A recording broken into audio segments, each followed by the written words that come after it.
Discussion आपने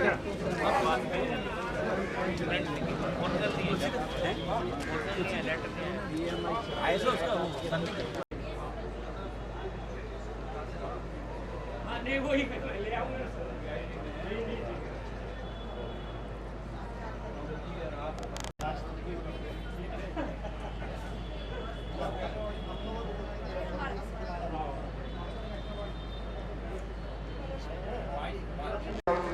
अभी थोड़ा इसको ऑर्गेनाइज करना चाहते हैं अच्छे से, लेकिन आपका सहयोग चाहिए। तो सबसे पहले हमारे गेस्ट हैं, तो अजय जी आप उनको मंच पे लेकर के आए प्लीज, क्योंकि बहुत बड़े प्रसिद्ध राइटर हैं। जॉब पे रहते हुए भी इन्होंने कंट्री के लिए, कम्युनिटी के लिए बहुत काम किया है।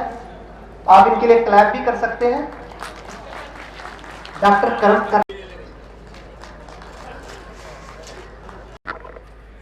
Doctor Manoj Kumar ji, please clap in a big hand for doctor Manoj Kumar.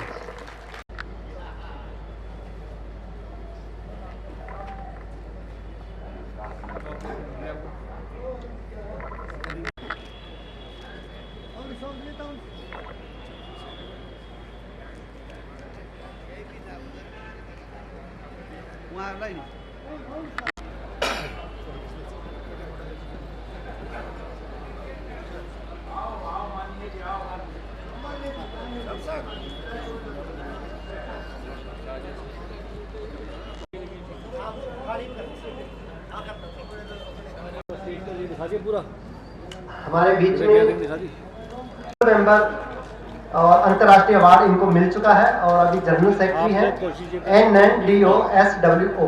कोई मिस ना हो। तो welcome sir, most welcome. Thank you. एक फोटो तो खींचिए बंदे। हमारे बीच में वीडियो कहाँ मिलेगी? यहाँ मिलेगी। पूर्व केंद्रीय मंत्री भारत सरकार श्री संप्रिय गौतम जी आज के कार्यक्रम की अध्यक्षता करेंगे, तो मैं उनको तहे दिल से स्वागत करना चाहता हूं। Please clap in a big hand.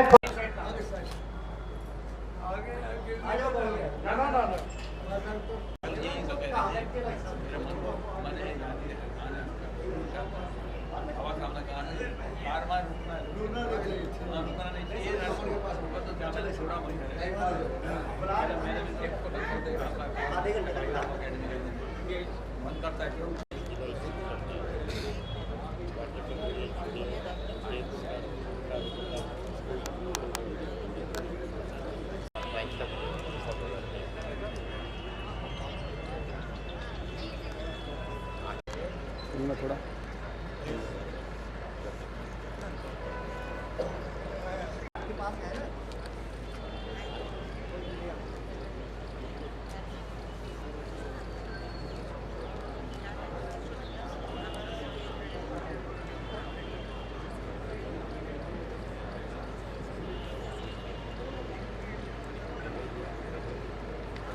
राष्ट्रीय अवार्ड, डॉक्टर अंबेडकर अंतर्राष्ट्रीय अवार्ड, डॉक्टर अंबेडकर फेलोशिप सम्मान और इसके अलावा कुछ दूसरे सम्मान भारत के विभिन्न राज्यों से ही नहीं बल्कि कनाडा, अमेरिका, हमारा मित्र राष्ट्र है नेपाल और दूसरे देशों से लोग हमारे बीच में, सोशल एक्टिविस्ट हमारे बीच में आ रहे हैं। हम उनका भी सम्मान, बाबा साहब ना होते तो हम लोग इस पोजीशन में ना होते, इस देश का संविधान इतना अच्छा ना होता। तो आप लोग सब जानते हैं इस बात को, है ना। तो इसलिए मैं बाबा साहब के लिए बारे, और if you want to be successful life, be consistent, take action and start your journey with us. आपका तो ये है। तो थोड़ा मैं बताना चाहूंगा बाबा साहब अम्बेडकर ने कितने बड़े बड़े एहसान हम पे किए हैं। तो सबसे बड़ा एहसान क्या किया है? दुनिया का सबसे बड़ा लिखित संविधान किसने दिया? बाबा साहब अम्बेडकर ने, जो समता तंत्र। तो ऐसे ही बहुत सारे एहसान बाबा साहब ने किए। भारतीय जो औरत है, हमारी रिस्पेक्टेड वुमेन्स है, और हिंदू कोड बिल पास करवा दिया, और आज कोई भी औरत पीछे नहीं रह सकती बल्कि आगे रह सकती है।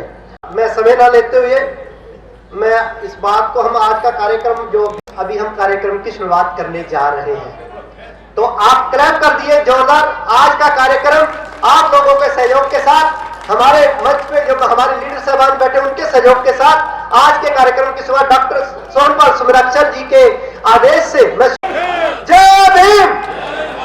तो सबसे पहले बाबा साहब अम्बेडकर और उसके बाद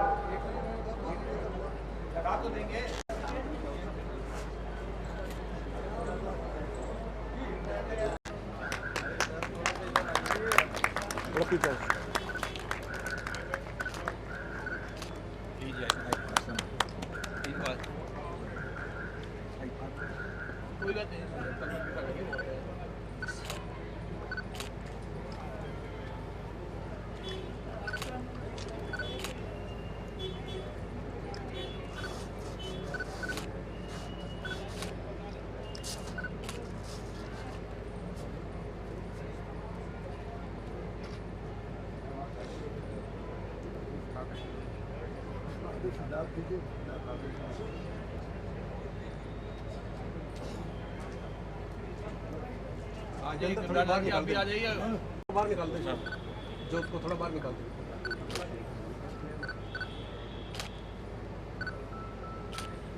बस बस बस बस ज़्यादा नहीं इतना आगे आग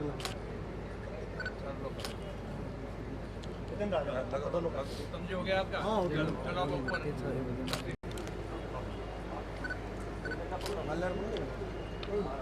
हाँ ये भी डाल ये माला चलिए सबसे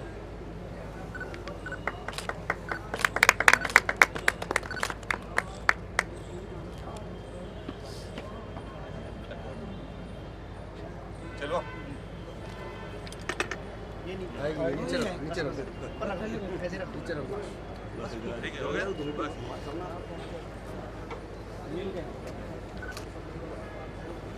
मारो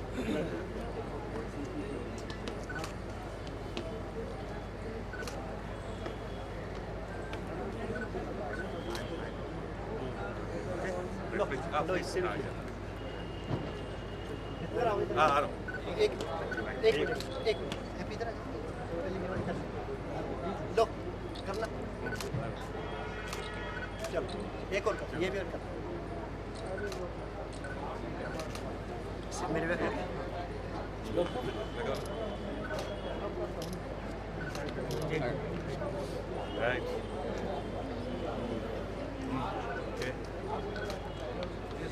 एक फोटो ले लो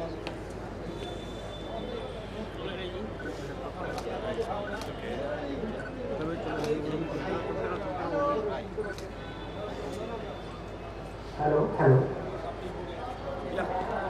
thank you are you excited जय भीम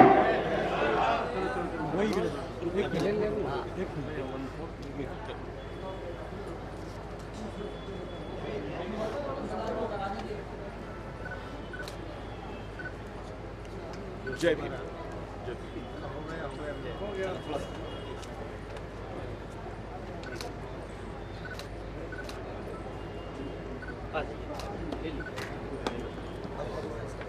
तो अभी जो फोटो सेशन है उसको प्लीज क्लोज कर दीजिए क्योंकि कार्यक्रम को हम वीडियो कर्नाटका से हमारे बीच में है तो वो भी मैं है तो मैं उनका स्वागत करता हूं आप उनके लिए क्लैप करें प्लीज। हाँ सबसे पहले बुद्धं नमामि सभी बोलेंगे धम्मं नमामि संघं नमामि नमो तस्से भगवतो अरहतो सम्मा सम्बुद्धस्से नमो तस्से भगवतो अरहतो सम्मा सम्बुद्धस्से नमो तस्से भगवतो अरहतो सम्मा सम्बुद्धस्से बुद्धं शरणं गच्छामि धम्मं शरणं गच्छामि संघं शरणं गच्छामि द्वितीयंपि बुद्धं शरणं गच्छामि द्वितीयंपि धम्मं शरणं गच्छामि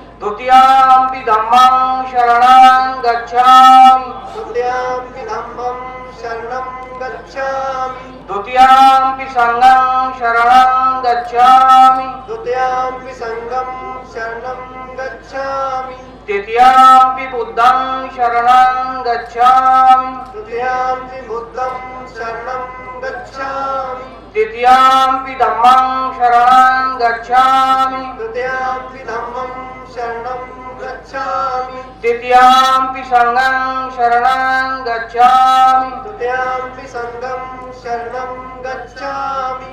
इस तरह संपूर्ण पंची पाणातिपाता वेरमणि पाणातिपाता वेरमणि शिक्षापदं समादयामि शिक्षापदं समादयामि अदन्नदाना वेरमणि अनन्ददाना वेरमणि शिक्षापदं समादयामि शिक्षापदं समादयामि कामेषु मिच्छाचारा वेरमणि कामेषु मिच्छाचारा वेरमणि शिक्षापदं समादयामि शिक्षापदं समादयामि मूसावादा वेरमणि मुसावादा वेरमणि शिक्षापदं समादयामि शिक्षापदं समादयामि सुरामेर्य मज्जपमादिष्ठाना वेरमणि सुरामेर मज्जप्पा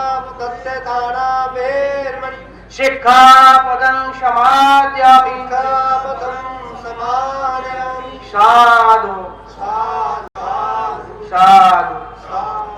अब भारत का संविधान अभी कॉन्फ्रेंस में हूँ जय हो बहुत फंक्शन है वीर महान बना दिया भारत का संविधान यहाँ से शुरू हो तूने संविधान जलाया भारत का संविधान बनाया तूने मनु विधान जलाया भारत का संविधान बनाया तेरी जय हो भीम महान बना दिया भारत का संविधान तेरी जय हो वीर महान बना दिया भारत का संविधान तुमने पाया जग में मान दिला दिया हमें सम्मान तेरी जय हो भीम महान बना दिया भारत का संविधान तुमने दलित अछूत अधिकार दिलाए तेरी जय हो भीम महान बना दिया भारत का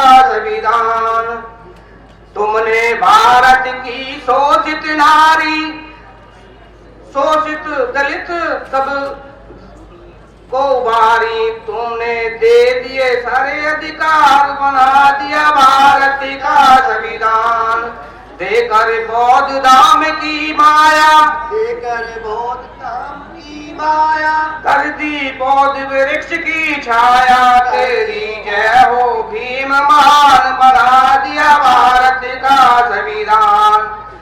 जय भीम नमो बुद्धाय। पाता वेरमणि इसका मतलब है हमने चोरी नहीं करनी मक्कारी नहीं करनी है ना, ऐसी बहुत सी चीजें तो एक एक करके तो आप इसके बारे में जानिए पूरी, ठीक है। तो थैंक यू जिंदर जी। तो हमारे बीच में श्री ओजी कुमार शिवा जो दलित राइट्स एक्टिविस्ट हैं हमारे पड़ोसी में काठमांडू नेपाल से है ना, तो मैं उनका भी स्वागत करता हूँ। Doctor Ambedkar international brotherhood award 2024 के लिए उन्हें बुलाया गया है। Thank you very much. विश्व गुरु professor doctor KP Yadav ji, बहुत सी डिग्रियां हैं इनके पास और vice chancellor honourable president of India and nominee for IIT Trichy and Nagaland central university. Please clap it big for KP Yadav ji. Please welcome sir. आप मंचा से हो चुके हैं, आपका बहुत बहुत स्वागत है। Thank you. गुलदस्ता देकर के स्वागत डॉक्टर एसपी सोनाक्षर जी कर रहे हैं। आप क्लैप कर please clap it big hand for doctor Karam Singh जी। बहुत सारे ग्रंथ इन्होंने लिखे, बहुत सारी किताबें इनकी मैंने खुद पढ़ी है। गौतम जी, इनके लिए आप क्लैप करें। इनका स्वागत हम लोग कर रहे हैं गुलदस्ता देकर के। डॉक्टर सोनाक्षर जी गुलदस्ता देकर डॉक्टर साहब सम्मानित कर रहे हैं। ये हमारे बीच में ministry of cooperation government of India से है। तो इसी बीच हमारे बीच में उत्तम कुमार जी पहलियार जी का स्वागत किया गया। Welcome sir. Thank you so much. Narayan Kesari ji जो वो भी पूर्व सांसद में है राज्यसभा से, और निरंजन ऋषि जी जो एमपी है राज्यसभा से आज भी, तो वो हमारे बीच में पहुंचने वाले हैं। इसके अलावा विशिष्ट अतिथियों के अंदर पूर्व समाज कल्याण मंत्री महाराष्ट्र बबनराव गोलक, आत्माराम जी उपाध्याय, स्वामी आत्माराम जी हमारे भी राजस्थान के अध्यक्ष है, वो भी पहुंच चुके हैं, वो भी अभिवादन करेंगे खड़े होकर के, सबको दिखाएं। तो जय भीम, जय भीम। एक बार फिर हम इस पंचशील आश्रम में 1 साल के बाद भारत के बाद दूसरे राष्ट्र से, अमेरिका से है, यूके है, नेपाल है, तो वहां से भी काफी डेलीगेट और यहाँ पर पधारे हैं। तो मैं देश विदेश से आए सभी प्रतिनिधियों का, विशिष्ट जनों का स्वागत करता हूं हृदय से, और चाहता हूं कि जो हमारा ये कारवां आज 40 साल पूरा करके 41वें शुरू हो रहा है एकेडमी का, वो आगे भी निरंतर इसी तरह बढ़ता जाएगा। ठीक है, लोग आते हैं जाते हैं, कितने लोगों का मैं समझता हूँ सहयोग रहा है, जो हमारे यहाँ सब कुछ पिछड़ गए, कुछ हमारे से दूर हो गए, कुछ दिवंगत हो गए, लेकिन उन लोगों की कुर्बानियां आज भी हमारे सामने है। उनकी कुर्बानी के कारण ही हम देखते हैं कि जो नेटवर्क है अकादमी का, वो केवल भारत के नहीं, भारत के बाहर भी 8-10 राष्ट्रों में, देशों में चल रहा है। और हमारा जो मिशन है दलित उत्थान का, शोषित लोगों का, अल्पसंख्यकों का, उन लोगों का, उनके उन्नति का, उनके अधिकार दिलाने का, उनका विकास करने का, वो सब जगह मैं समझता हूँ मानव अधिकारों के लिए जो लड़ाई लड़ रही है, हमने जो शुरू की थी उसमें भी काफी कामयाबी मिली है। तो साथियों, मैं सबसे पहले आज की अध्यक्षता कर रहे और मुख्य अतिथि माननीय श्री संतप्रिय गौतम जी का धन्यवाद करना चाहूंगा, स्वागत करना चाहूंगा, अभिनंदन करना चाहूंगा कि वो 96 साल के होते हुए भी उन्होंने कहा कि हालांकि कल ही मेरी बात हो रही थी, कह रहे कि हालांकि मेरा शरीर साथ नहीं दे रहा, लेकिन बाबा साहब का जो वचन है मैंने जो दिया हुआ है उनको, वो उससे मैं मुकर नहीं सकता, क्योंकि इस कारवां को मैं यहाँ तक लाया हूँ। अगर आप आगे नहीं ले जा सके तो कम से पीछे मत जाने देना।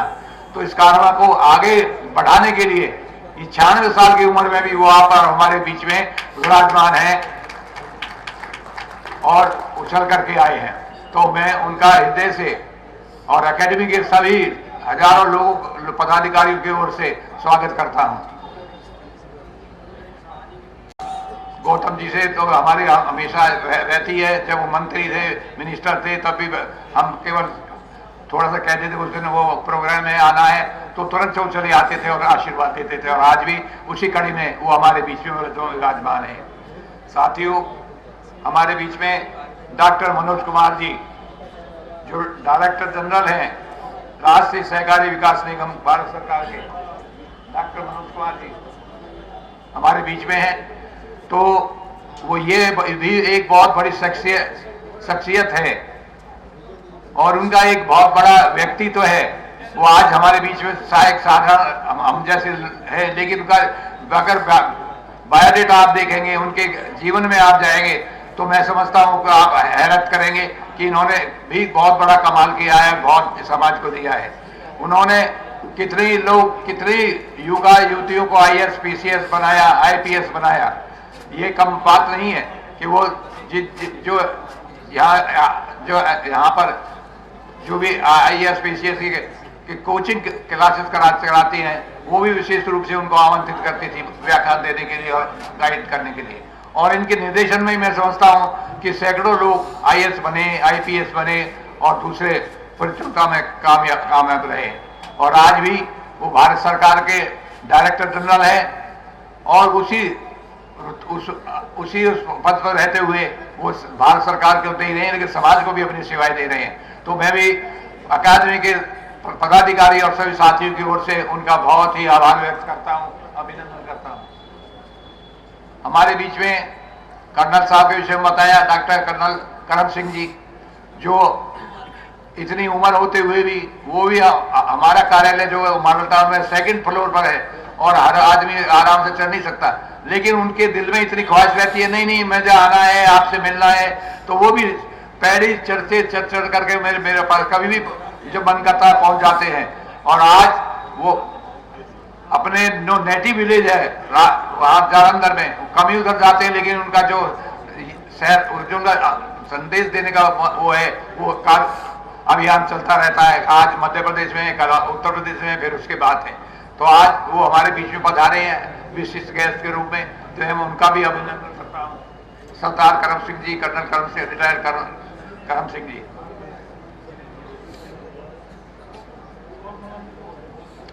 उत्तम हमारे बीच में सम्मानीय सदस्य राज परिवार उत्तम कुमार परिहार जी नेपाल से आए हैं। वो तो जब से एकेडमी की स्थापना हुई है तब से चले आ ही रहे हैं और अपना पूरा डेलीगेशन लेकर के वहां से चलते हैं और यहाँ आकर के दिशा निर्देशन देते हैं, बातचीत करते हैं और भारत की तरह नेपाल के दलितों की उन्नति कैसे हो इस संदेश को लेकर के यहाँ से वापस जाते हैं और वहाँ एक जुझारू कार्यकर्ता के रूप में वहाँ नेपाल में जाकर के दलितों के उत्थान के लिए, शोषित के उत्थान के लिए, वंचितों के उत्थान के लिए वो कार्य करते हैं। और मैं समझता हूँ उससे सबसे पहले जो एक बहुत बड़े महान व्यक्ति थे टी.आर. विश्वकर्मा जी, जिन्होंने मेंबर पार्लियामेंट नेपाल के मेंबर पार्लियामेंट थे, लेकिन वहां के संसद को केवल इसलिए छोड़ दिया कि वो चाहते थे कि राज परिषद पास कर छुआछूत दंडनीय करार होना चाहिए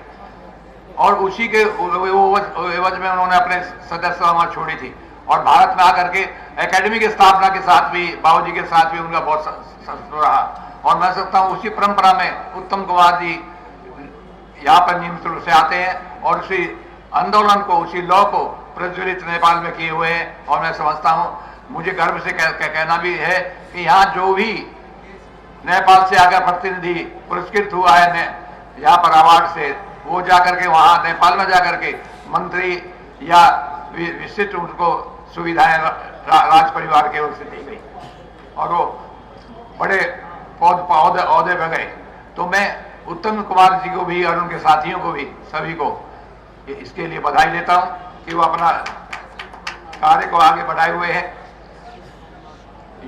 युवराज बीके जी जो ठाकुर के रूप में कार्य कर रहे हैं, उनका भी स्वागत करता हूं और उनके साथ जो आए हैं उन सभी का भी अभिनंदन करता हूं कि वो आए और यहाँ पर सम्मेलन की शोभा बढ़ाई। इसके अलावा अभी आपने यहाँ पर professor doctor K P. Yadav ji, vice chancellor maths university Raipur Chhattisgarh, तो यादव जी के विषय में पहले तीरथ जी ने बहुत बता दिया कि वो इंटरनेशनल स्तर के व्यक्ति हैं और यही नहीं, भारत सरकार में भी उनकी अच्छी नियमित रूप से अपनी ओर से सभी जो भी हो सकता है कार्य करते रहे।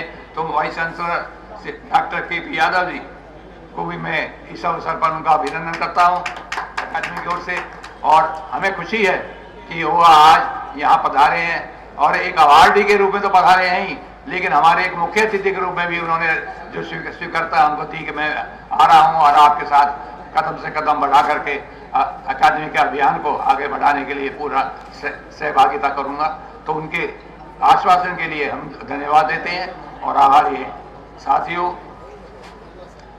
अभी और कुछ लोगों को आना था, आ रहे हैं, कुछ रास्ते में कुछ वो है, लेकिन इसके साथ ही डॉक्टर J.R. सोनी जी, गुरु घासीदास जो संस्थान से जुड़े हुए हैं और जिन्होंने गुरु घासीदास जी पर कई फिल्म बनाई है, वो भी हमारे बीच में है। उनका भी मैं हृदय से स्वागत करता हूं, अभिनंदन करता हूं। इसके अलावा जो भारतीय दलित साहित्य अकादमी की राज्य शाखाओं के अध्यक्ष हैं या पदाधिकारीगण हैं जो आज यहाँ सम्मेलन में आए हैं और सम्मेलन कामयाबी देने के लिए अपनी उपस्थिति दर्ज कराई है, उनके लिए मैं आभारी हूँ। और मैं समझता हूँ कि जिस गति से ये कार्य आगे बढ़ रहा है वह इसी तरह आगे बढ़ता जाएगा। लेकिन आज मैं जरूर बताना चाहूँगा, कुछ विशिष्ट लोग भी हैं जो एक लीग से हट करके कुछ कार्य करते हैं, तो उनमें से वह हमारे जो केरला भारतीय दलित साहित्य अकादमी के अध्यक्ष हैं श्री बालकिशन जी, अगर सामने हो बालकिशन जी तो जरा खड़े हो जाइए। बालकिशन जी आइए, इधर आइए। बालकिशन जी आपने क्रिकेट देखते तो मैच ऑफ द मैन आपने जरूर सुना होगा। क्रिकेट खेलने वाले जो दूसरे man of the match declare होता है, क्योंकि उनका एक लाइन से हट करके उन्होंने अपना सहभागिता किया, सहयोग दिया। उसी तरह से ही आज की जो कॉन्फ्रेंस है 40वीं, उसके मैन ऑफ द कॉन्फ्रेंस है टी बालाकृष्णन जी, जो हिंदी भी नहीं जानते, जो अंग्रेजी नहीं जानते, लेकिन दिल की ख्वाहिश बाहर इतने उत्साह के साथ कार्य करते हैं केरला में भी और बाहर भी, कि उनकी पढ़ाई करने से हम पीछे नहीं हटते। वो केरला में इस साल इतनी आफत आई है, बाढ़ भी आई, मलेरिया में फैला, लोग परेशान भी हुए, नदी नाले उफान हुआ और काफी नुकसान हुआ। लेकिन उसके बाद भी केरल में घर घर जाकर के इन्होंने अकेडमी का प्रचार किया, लोगों में बाबा साहब डॉक्टर अम्बेडकर के नाम की ज्योति जलाई। और मैं समझता हूँ ये अभियान बाबा साहब अम्बेडकर का मिशन वहाँ घर घर जो पहुंचा है, उसके पीछे श्री बालकृष्ण जी का बहुत सहयोग है। तो मैं उनको मैच ऑफ द एकेडमीज का सालाना कॉन्फ्रेंस का मैन ऑफ द मैच के रूप में उनको बुलाया है और मैं उनका अभिनंदन करता हूँ, श्री बालकृष्ण जी। साथियों, इसके अलावा एक उड़ीसा से आई है, उड़ीसा से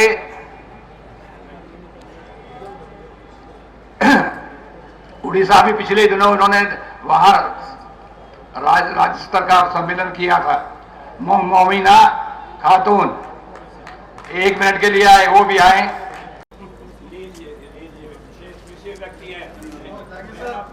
मैच है कि नहीं, मैन ऑफ द कॉन्फ्रेंस हमारे दिल्ली की लड़की होकर के वहाँ संबलपुर में पहुंची है और वहाँ उनकी कोई सुनाई नहीं होती, तो इन्होंने संकल्प लिया कि मैं वहीं पर संबल और उड़ीसा में रह करके ही उन लोगों के लिए कार्य करूंगी। और वो रात दिन उसी काम में लगी रहती हैं और इनके प्रयास से सैकड़ों लोगों को जीवन दान मिला है।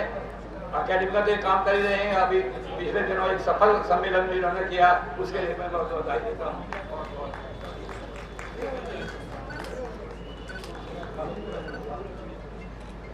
करके उनको सम्मानित किया।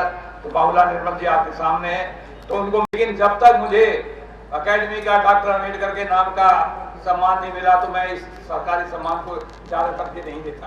इनमें से पुरस्कार के लिए चयन किया और आज मैं समझ उसके लिए सम्मानित किए जाएंगे। तो मैं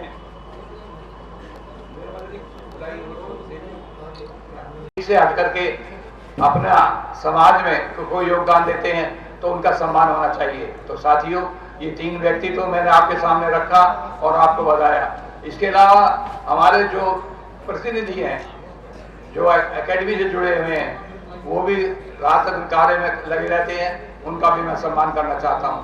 साथियों, क्योंकि अब समय जा रहा है और बहुत से लोगों का सम्मान करना है। आज का जो दिन है सम्मान का दिन है, सम्मान, क्योंकि हजारों साल तक हमारे जो लोग हैं, समाज के लोग, उनको किसी ने सम्मान नहीं दिया और समाज सम्मान तो दूर, उनका दुर्गति के साथ, अपमान के साथ उनका नाम ये और अब सदियों से हमारे जो लोग हैं सम्मान के लिए लड़ते रहे, हमारे पूरा संघर्ष करते रहे और आज भी सम्मान के लिए वो संघर्ष कर रहे हैं।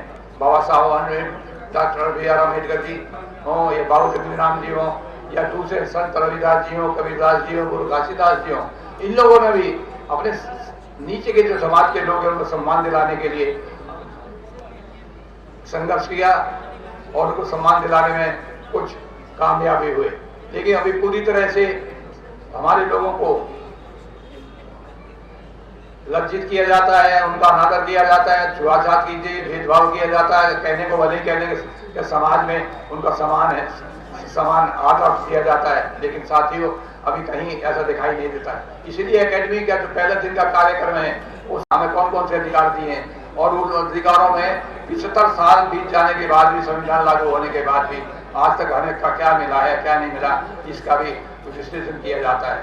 तो हमारा जो लक्ष्य है वो भी काफी दूर है और जब तक वो लक्ष्य प्राप्त नहीं कर देंगे, समता का, स्वतंत्रता का, न्याय का और भाईचारे का, तब तो मैं समझता हूँ देश की आजादी भी अधूरी है।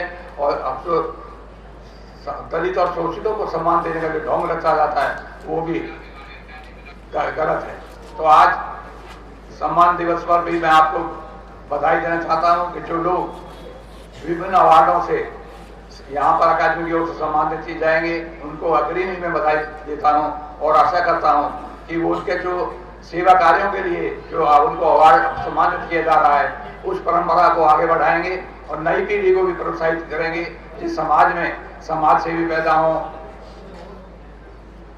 विद्वान पैदा हो, पहलवान पैदा हो, दूसरे समाज सेवी पैदा हो जो समाज को एक नई दिशा दे सके और समाज और आगे बढ़ सके। इन्हीं शब्दों के साथ मैं आज पुनः आपको बधाई देता हूं।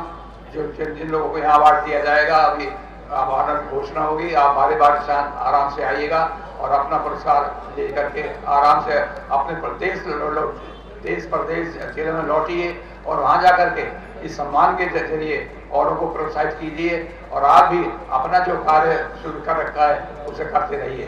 इन्हीं शब्दों को बाद जय बाबा साहब डॉक्टर अम्बेडकर की जय हो और जय भारत। धन्यवाद आपका सबका, साथियों का, और आशा करता हूँ कि हम इसी लगन के साथ आगे बढ़ते रहेंगे। अभी हमने 40 साल एकेडमी में पूरे किए हैं और इसी तरह ही मैं समझता हूँ सिल्वर जुबली के साथ गोल्डन जुबली भी मनाई जाएगी। हम रहें ना रहें लेकिन ये परंपरा आगे तक चलती रहेगी कि एक एकेडमी है जो सम्मान भी देती है और संघर्ष के साथ लोगों को के जीवन को अच्छा बनाने के लिए संकल्प लेकर के आगे बढ़ रही है। इन्हीं शब्दों का जय भारत, जय भीम।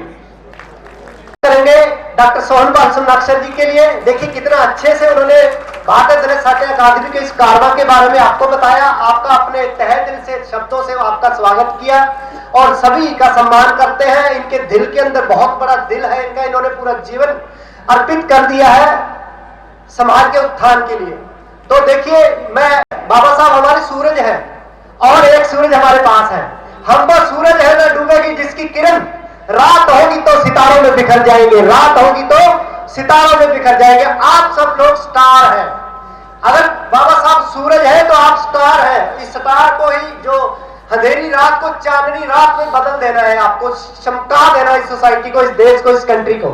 तो इसी आशा और उम्मीद के साथ हम आगे बढ़ते हैं और हमारे बीच में बहुत महान हस्तियां हैं। तो इसी बीच में आपको संबोधन करने के लिए बुलाना चाहूंगा हमारे मान्यवर प्रोफेसर डॉक्टर केपी यादव जी जो वाइस चांसलर हैं,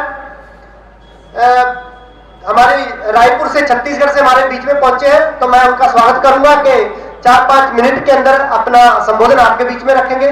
please welcome sir. Doctor Manoj Kumar ji, doctor Karam Singh ji, doctor Uttam Kumar ji, doctor Yuvraj BK ji, doctor Jitendra ji, doctor Bijlal ji और हमारे बहुत प्रिय डॉक्टर JR, देश विदेश से पधारे सभी विद्वज्जन, प्यारे साथियों, भाइयों और बहनों। मैं पिछले कई वर्षों से आपके साथ, अपने समाज के साथ जुड़ा हुआ हूँ। कुछ साल पहले जब मैंने एक पोस्ट डॉक्टरेट डीलिट की डिग्री करानी पड़ी मुझे डॉक्टर अंबेडकर साहित्य पे, तो मैंने अंबेडकर जी को व्यक्तिगत तौर पर बड़े गहराई से पढ़ा। क्योंकि मैं इंजीनियरिंग और मैनेजमेंट का छात्र रहा हूँ। इंजीनियरिंग में बीटेक, एमटेक, पीएचडी और पोस्ट डॉक्टरेट DSc, मैनेजमेंट में MBA और डीलिट। पर कई बार ऐसी अवसर आते हैं जब डीलिट और हिंदी में करानी पड़ी तो मैं बहुत करीब से अंबेडकर जी को नागपुर से लेकर के और छत्तीसगढ़ से लेकर दिल्ली तक, संविधान से लेकर के उनकी कृतियों तक काफी गहन अध्ययन किया। ये पाया कि उन्होंने केवल संविधान ही नहीं लिखा, उन्होंने एक समाज को, विश्व को एक नई दिशा, मार्गदर्शन दिया। वो मार्गदर्शन केवल ऐसा नहीं है कि सिर्फ दलित समाज के लिए है, महिलाओं के अधिकारों के लिए भी उन्होंने जिस तरह संविधान में पूरी व्यवस्था दी। आप समझिए पहले मनुस्मृति जो चलती थी उसमें अधिकार नहीं थे, अंग्रेज आए, कुछ अधिकार उन्होंने दिए और फिर बाबा साहब ने संविधान बनाकर महिलाओं को बराबर का दर्जा दिया। बाबा साहब ने केवल दलित समाज को ही नहीं, OBC समाज को भी, पिछड़ा वर्ग को भी उन्होंने केवल रिजर्वेशन ही नहीं दिया, उनको भी बराबर का अधिकार दिया। और ऐसा ही नहीं, उन्होंने मानवता के हर क्षेत्र को आगे बढ़ाने की कोशिश की, चाहे वो जनरल के लोग हो, सामान्य वर्ग के लोग हो, उनको भी जहां जहां ऐसा लगा, जैसे हम लोग कहते हैं ना, बुद्धम शरणम गच्छामि। दुनिया में बौद्ध धर्म ही एक ऐसा धर्म है जो साइंटिफिक है, जो साइंस पर, विज्ञान पर आधारित है। बाकी मुझे नहीं कहना चाहिए, बाकी ज्यादातर धर्म जो है वो कल्पना पर, काल्पनिक थ्योरी पर आधारित है। बट जहां साइंस की, विज्ञान की बात आती है, वहां पर सिर्फ बौद्ध धर्म ही उस विज्ञान की कसौटी पर खरा उतरता है। इसीलिए डॉक्टर बी आर अम्बेडकर साहब भी बौद्ध धर्म की शरण में गए और उन्होंने लाखों लोगों को उसके लिए प्रेरित किया। तो मेरा भी ये अनुभव रहा है, या जो विज्ञान की दिशा में मेरा जो शोध रहा है, ये हमने भी देखा है, मानकर चल रहे हैं या देखा हुआ है कि बौद्ध धर्म ही ऐसा धर्म है जो विज्ञान पर आधारित है। तो हम सबको एक साइंटिफिक, विज्ञान पर आधारित चीजों पे ही भरोसा करना चाहिए। काल्पनिक चीजें थोड़ी देर के लिए होती है, ऐसा लगता है कि ऐसा हो जाएगा, वैसा हो जाएगा, बट रियल में ऐसा वैसा कुछ होता नहीं है। सच्चाई कुछ और होती है, हकीकत कुछ और होती है। तो हमें सच्चाई पे उस धर्म को अपनाना है, उस रास्ते को अपनाना है।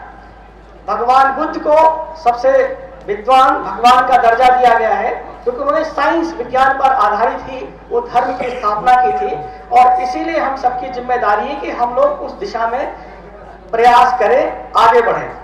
इसके साथ ही साथ आपने संत गुरु घासीदास को पढ़ा होगा, सुना होगा। जो लोग छत्तीसगढ़ या उस एरिया से हैं जानते होंगे, गुरु घासीदास साहब ने भी मनसा मनसा एक समान, या सभी लोग एक जैसे हैं, सारे इंसान एक जैसे हैं, चाहे स्त्री हो, पुरुष हो, बच्चे हो, बड़ा हो, छोटा हो, ये सब लोग एक जैसे हैं, सबके अधिकार समान हैं, सबको जीने का समान अधिकार है, सबको आगे बढ़ने का समान अधिकार है। तो उस दिशा में हम लोगों की जिम्मेदारी बनती है, as academician, as a professor. तो मुझे लगता है मैं 3 दिन भाषण दूं तो मेरे लिए कम रहेगा, बट मैं कुछ कम शब्दों में आपसे बताना चाहता हूं कि हम सबकी जिम्मेदारी है, जो लोग समाज में आगे बढ़ गए हैं वो पीछे वालों का साथ लेकर चले। जो समाज में आज भी पिछड़े लोग हैं, उनको कहीं ना कहीं किसी भी तरह से, जो भी संभव है, अगर आप फाइनेंशियली मदद नहीं कर सकते तो दूसरे जो भी रास्ते हैं जिनसे आप मदद कर सकते हैं, उनसे उनकी मदद कीजिए। कोई जरूरी नहीं कि धन देने से ही, पैसा देने से किसी की मदद होती है।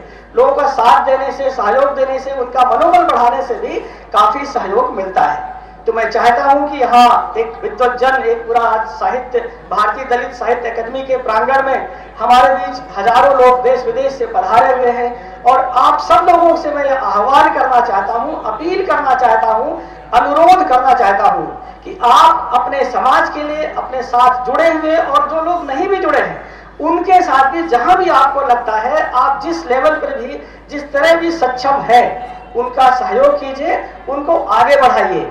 और डॉक्टर अंबेडकर साहब की विचारधारा को एक आंधी की तरह, एक तूफान की तरह हमें आगे ले जाने की जरूरत है। ऐसा नहीं कि सिर्फ उसको पढ़ लिया, किताबों में रख लिया, घर में रख लिया, या लाइब्रेरी में रख लिया, या सवेरे उसमें धूप बत्ती अगरबत्ती दिखा करके हाथ जोड़ लिया। इससे काम नहीं चलेगा कि आप अगरबत्ती धूप बत्ती दिखा करके हाथ जोड़ लेते हैं। जब तक आप उसको अपने जीवन में उतारेंगे नहीं, अपने जीवन में इंप्लीमेंट नहीं करेंगे, समाज को दिशा नहीं देंगे, समाज के लिए सहयोग नहीं करेंगे, तब तक समाज का बहुत अच्छा उद्धार होना, आगे बढ़ना संभव नहीं है। और इतिहास गवाह है कि जो समाज जागरूक होता है, जो जागृत होता है, जो आगे बढ़ता है, जो समाज संघर्ष करता है, वही आगे बढ़ता है। तो आज वो समय है कि हम अपने लोगों को जागरूक रखें, खुद को जागरूक बना के रखें, और समाज को संघर्ष के लिए भी तैयार करके रखें, ताकि हम लोग अपने को कम से कम, अभी भी जो कहा जाता है कि इतने % लोग SC ST OBC हैं, या अभी भी यहाँ इतने लोग जो है पिछड़े हुए हैं, ये जो धब्बा है, इस धब्बे को मिटाने का काम भी हमारी जिम्मेदारी है। अगर हम इस देश के मूल नागरिक हैं, इसका DNA हमारा है, तो हमारी जिम्मेदारी दूसरों से ज्यादा है। हम अवसर में, कंपटीशन में अपने को प्रतिस्पर्धा में आगे लेकर आए, अपने बच्चों को आगे बढ़ाएं, और जहां भी संभव है वहां एक दूसरे का सहयोग करें, एक दूसरे की टांग खिंचाई या एक दूसरे की कमजोरियों को उजागर नहीं करें। एक दूसरे को आगे बढ़ाने से ही समाज आगे बढ़ता है। और मैं चाहता हूं कि आप सब लोग जागृत होकर समाज के लिए एक नई दिशा, एक नए रास्ते पे चलने का कार्य करें और पूरा समाज शिक्षित होकर, प्रशिक्षित होकर, स्किल्ड होकर और नए नए आयाम को स्थापित करें। यही मेरी शुभकामनाएं हैं। इन्हीं कुछ शब्दों के साथ मैं आप सबको एक आभार व्यक्त करता हूं, धन्यवाद देता हूं कि आपने मुझे बुलाया और अवसर दिया। और एक सम्मान भी शायद आज दिया जाएगा, उसके लिए भी मैं जे.आर. सोनी साहब, डॉक्टर जे.आर. सोनी साहब को भी धन्यवाद देता हूं। स्पेशली उन्होंने कई दिनों से मुझे रिक्वेस्ट किया नहीं सर आइए, दिल्ली आइए, तो मैं इसीलिए कल आ गया था। और मैं चाहता हूं कि एक बार पुनः, और मैं इस मंच के माध्यम से ये भी आपको बताना चाहता हूं कि जीवन बहुत छोटा हिस्सा है। जब तक भी संभव होगा मैं समाज के साथ जुड़ा रहूंगा और मेरी जो भी जिम्मेदारी है मैं उससे पीछे नहीं हटूंगा। मैं अपना पूरा कर्तव्य का निर्वहन करूंगा। जय हिंद, जय भीम। स्वागत और अभिनंदन। आज के इस कार्यक्रम में सबसे पहले जिनके नेतृत्व में, जिनके छत्र छाया में, जिनके ऊर्जा से हम लोग यहाँ एक जगह पहुंचे हैं, डॉक्टर सोमनाथ सर जी, जो कि मैं अक्सर उनके लिए बोलता हूं कि वो राष्ट्रीय धरोहर है। तो सोच के ये आया था कि आज पूरा हिंदुस्तान दिखाई देगा, लेकिन आज तो मुझे लग रहा है हिंदुस्तान छोड़िए पूरा विश्व यहाँ दिखाई दे रहा है। So we, the people of India, actually welcomes all of you. Especially I'm saying for those people who are out of country, not only the Nepal, Bangladesh, America, Canada and other peoples. हम लोग सिर्फ बातों से काम नहीं चलेगा, करने से भी काम चलेगा। और उनके साथ में जो आज कार्यक्रम के मुख्य अतिथि संतप्रिय गौतम साहब, देखिए धन्य है हम लोग 96 ईयर में जो यहाँ चलकर आ रहे हैं। और हमसे बहुत से ऐसे लोग हैं जो अपने आप को विद्वान कहते हैं, समाज के रक्षक कहते हैं, बहुत बड़ी बड़ी बातें करते हैं, उनके पास ये आने का समय नहीं है। वो सोचते हैं छोड़ो ना, क्या करेंगे वहां जाके, पुरस्कार तो लेना है जाके।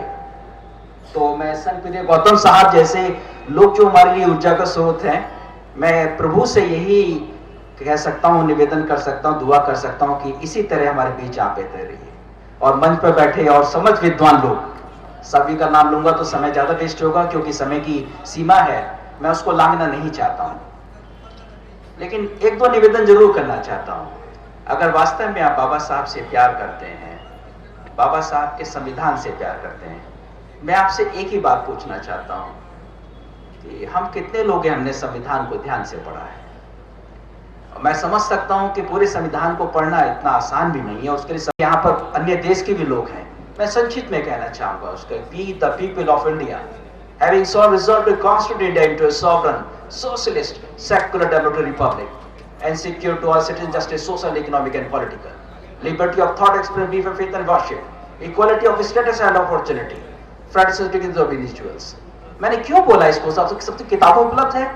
मैंने इसलिए बोला कि आपको इसको पढ़ना है और इसको जिस दिन आपने इसको समझ लिया उस दिन बाबा साहब को हम समझ जाएंगे।